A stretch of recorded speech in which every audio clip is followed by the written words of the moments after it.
გამარჯობათ. ეს ჩვენ ვაკეთებთ სპაგეტის. ჩემი ესეთი. ნიორს შუშავ. ნიორი მოიშუშა, ეხლა ხახუ უნდა დავაგდო. თლიანი ხახვები ოღონდ, თლიანები. და ეხლა დავასხათ პომიდორი ესე.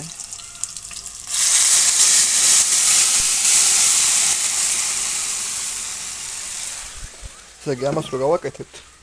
მე უნდა ჩავაგდოთ თლიანი სტაფილო, იმიტომ რომ მე თლიანად ამოვიღოთ უკან როგორც ხახვი. ყველაფერი უნდა უკან ამოვიღო ისევე. ხახვი მოდი ამებს ვიზავ, ნახეთ.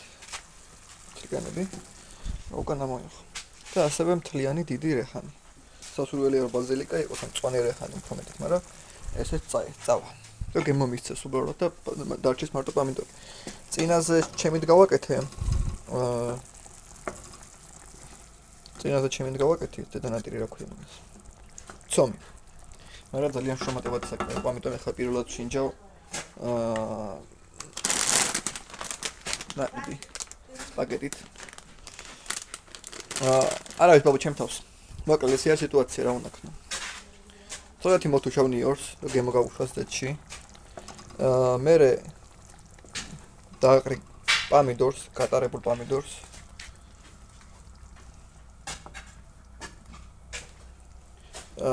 ერთ ნახევარად უნდა იშუშოს, მერე მოშრული ნიორსო დააყრი პომიდორს, მერე ჩააყრებ თლიან ხავხს, წითელი ხავხის სასურველი, თლიან სტაფილოს, შუაზე გაჭრილი ხო ანუ დიდ ნაჭერს და ერთ ბაზილიკას ან რეხანს მწვანეს. ყველაზე სულ შემთხვევაში ეს ახლა მოვაკეთებ ჩვეულებრივ რეხანს. ამას ერთ ნახევარ საათი ადუღებ, გემოები კარგად გაშალოს და შემდეგ მარილია თქმა უნდა გემომები შეგიძლიათ უყოთ, მე ცოტა მარილი მიყვარს, იმიტომ რომ შეგიძლია ყოველთვის დააყარო, თან პიროს მე ყველი უნდა უყო. ხო. მერე ამას მოხარშავ, აგერ მოხარშავ, რა ქვია, წყალში ამას სპაგეტს. მე ჩემი თორცე გავაკეთე, თან უფრო მალე მოიხარშე, მაგრამ ამას დიდი ხანი დაჭირდება. ადუღებულ წყალში აყრე, ვაკეთო მოიხარშება. ესეც რომ მომზადდება უკვე, ეს პომიდორი. ამოიღებ დიდ ნაჭრებს, ამოიღებ ხავხს, ამოიღებ ნიორებს, ამოიღებ სტაფილოს და ამოიღებ მწვანილს, დარჩება მარტო პომიდორი. ხო დარჩება მარტო პომიდორი, შემდეგ ამ მოხარშულ სპაგეტს ჩაყრი ამ პომიდორში, კარგად მოურევ და მერე ერთად მოამზადებ ორივეს. ერთად რომ მომზადებ ორივეს, უკვე ბოლოს უკვე დად იქნება ტაფაზე და აწოვილი ექნება ყველაფერი სპაგეტს, მერე ჩაახეხავ ყველს. მხოლოდ 1-2 წუთი რომ კარგად დადრომა დაიწყოს. სასურველია მშრალი, ცოტათი მარილიანი ყველი. და უკვე ერთმანეთს დადრომას დაიწყოს, მე კარგად მოურევ და всё, მზად არის. და გამოდის ძალიან ლამაზი და გემრიელი რაღაცა. ძალიან ბევრი რამე გამიგეთებია, მაგრამ ამაზე გემრიელი ეს გამიგეთები არაფერი არ იყო. როსოთინაზე როგორც გითხარით, ჩემი გაკეთებული ცომი იყო და სპაგეტის ცომს კარგად გამომივიდა, შემოხდა გემრიელი იყო. ეხლა ნაკეთი სპაგეტი იმედია უკეთესი გამოვა, იმიტომ რომ მაგარი მეზარება ხომ არ არის, მოკლედ პირდაპირ ვთქვა. ეს რომ მოიხარშება, შემდეგ ნაბიჯებს განახილავ. ამასობაში სანამ მზადდება ვილაპარაკოთ. რატო არა? მიყვარს ლაპარაკი. თან ჩემი ერთგული ფანები რა თქმა უნდა მოწყნილები იქნებოდა ჩემ გარეშე. ხარდაჭერე მანახეთ კომენტარებში ხალხო.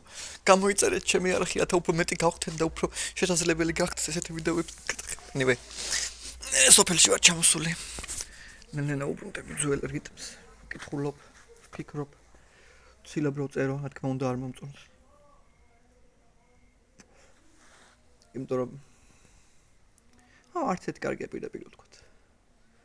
მაგრამ ეს ნელა ნაბიჯნების მივიწევ. რა თქმა უნდა ყოველ დღე მაწუხებს ისადრე არაფერი არ გამომივა. სიყვარულს ვერ ვიპოვი, იმიტომ რომ შეუყვარებელი ადამიანი ვარ. შვილები ვერ მეყოლება, თუ მეყოლება ვერ მოული, საკმარის ფული არ მექნება, ჩემი მშობლები რო დაბერდებიან, ფული არ მექნება რომ მივხედო. მივხედოთ იმის რომ ეს ერთად მინდა რომ ფული ვიშო, მე მინდა ბოლოს მინდა ვწერო, ვაკვირდე ვიფიქრო, მაგრამ მას ვიზავ ზოგი რაღაცები უნდა წახვიდე დათქმაზე. ეს არის რა, უბრალოდ არ ვიცი რა გამოვა, თუ გაწიწლდა ეს დედანამი. ახლა მესაჟი იმის გადავიდე, არ ვიცი რა ჭირს. ბოლოს გადავიკითხე ახლიდან, ხმაური და მძვინვარება ფოლკნერის. გადავიკითხე რა ძალიან კარგად დავიკითხე. და მართალი ყოფილა ხალხი ხო რომ ბევრ რაღაცებში ამჩნევ მეორე წაკითხვაზე, კიდევ წაკითხოთ. ძალიან დეტალურად არის პერსონაჟებზე გამოყვანილი პერსონაჟების განცდები. პირდაპირ გითხრათ რა ქვია.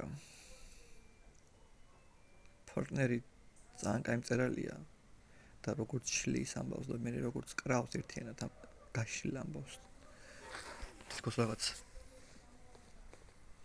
ხაზია ქარეული, დროის ხაზია ქარეული და ამ ხაზიდან პატარ-პატარა რაღაცები აქვს გამოჭრილი და სხვა ადგილზეა გაბნეული წიგნში.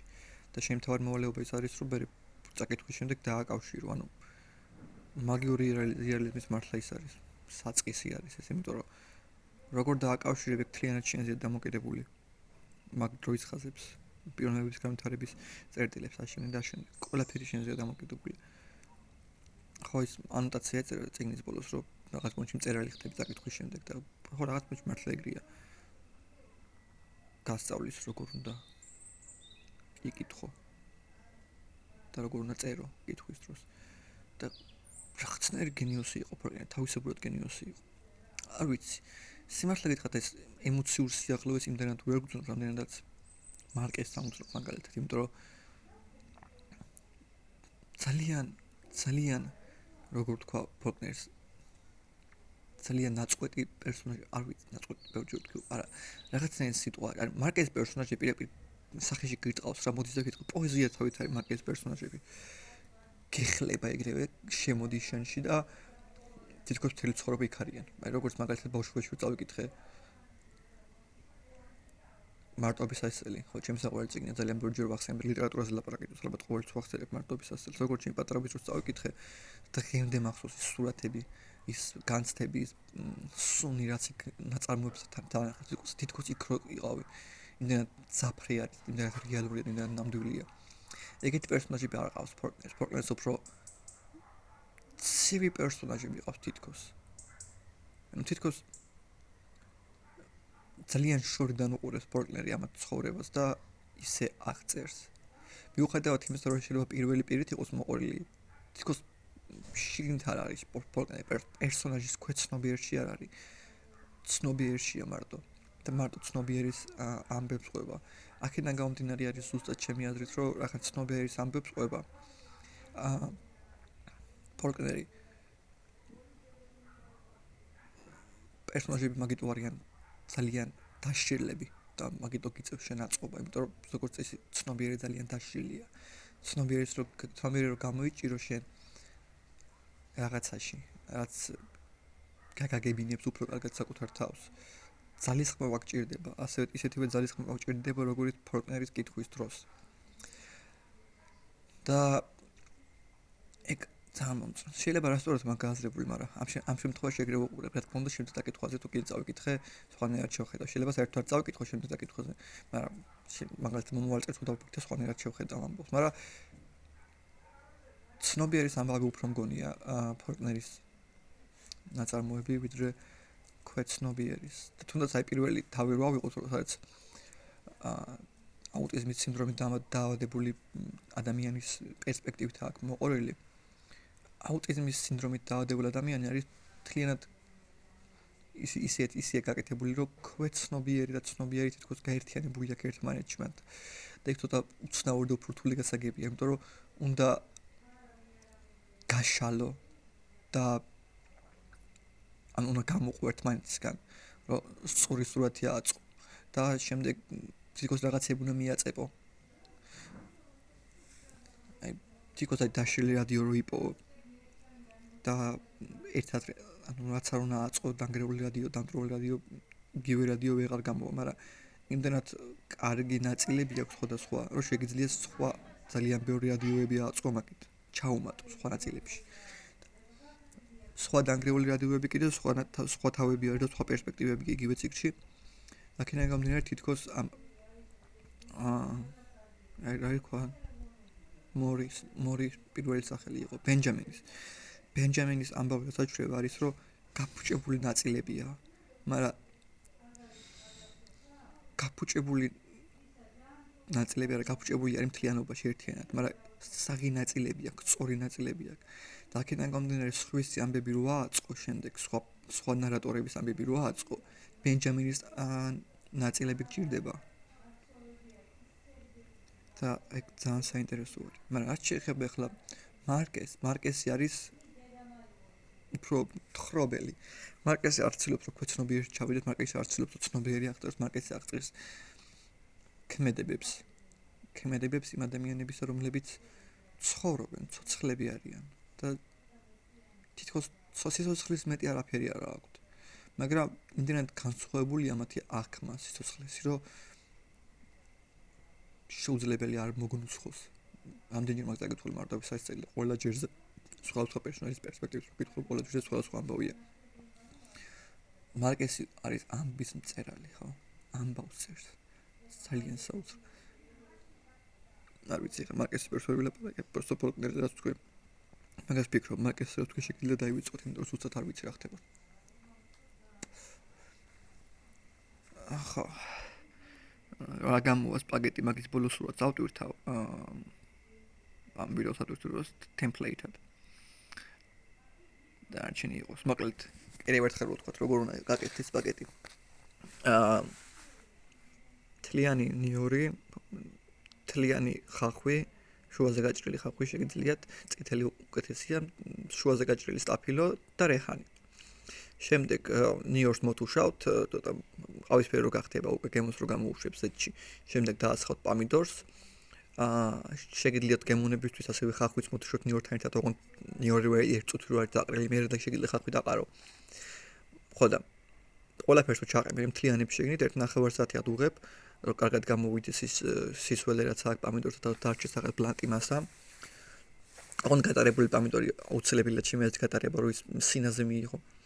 შემდეგ ამ ყველაფერს მთლიანებს ამოიღებ, ნიორს, ხახვს, სტაფილოს და რეჰანს ამოიღებ. ცალკე რომ მოხარშავ სპაგეტს, ამ მოხარშულს ჩადებ მე ამ პომიდორში, ცოტა ხანი ტაფაში ერთად ადუღებ, ანუ მოამზადებ ერთად რომ გემო კარგად შეიწოს, ამ ცომა იმის რა ქვია, პომიდორის და ბოლოს უკვე 1-2 წუთი რო ექნება დარჩენილი, ყველს დაახეხავ. ან გახეხილ ხოლმე პირდაპირ დააჭრი, შეგიძლიათ პირდაპირ დაახეხო, რომელიც რომ მოსახერხებელია თქვენთვის.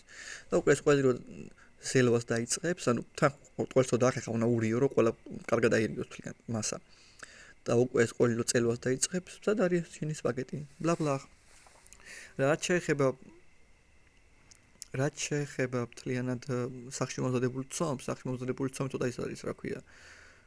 გემონების საკითხი, მე მაგალითად ნაკლებად ძალიან კვერცხის გემოიანი არ მეყვარს. იტალიური რეცეპტი არის, რომ უყო 12 კვერცხი გონი სადღაც 1 კილოზე 12 კვერცხი უწევს. მე უქენი 1 კილოზე წინაზე 7 კვერცხი, იმიტომ რომ ნაკლები კვერცხის გემო მქონოდა. ამას კარგად მოურევ, უკვე ცომი რაი დააჭერ ცომს თიც და უკარო ამოდის ეგრე მაგდონეზე მოურევ. ანუ მოზელავ და მე 1.5 საათს დაასვენებ. რომ კარგად წინვალი იყოს. შეიძლება 1.5 საათის შემდეგ შეგიძლიათ რომ ის რა ქვია გააბრტყელოთ კარგად და დააჭეროთ ამ სპაგეტის ზომაზე და ფორმაზე. ეგ არის. კარგად. იმედია კიდევ ვტვირთო ვიდეოებს მალე. მომენა ინტერაქციები ხო.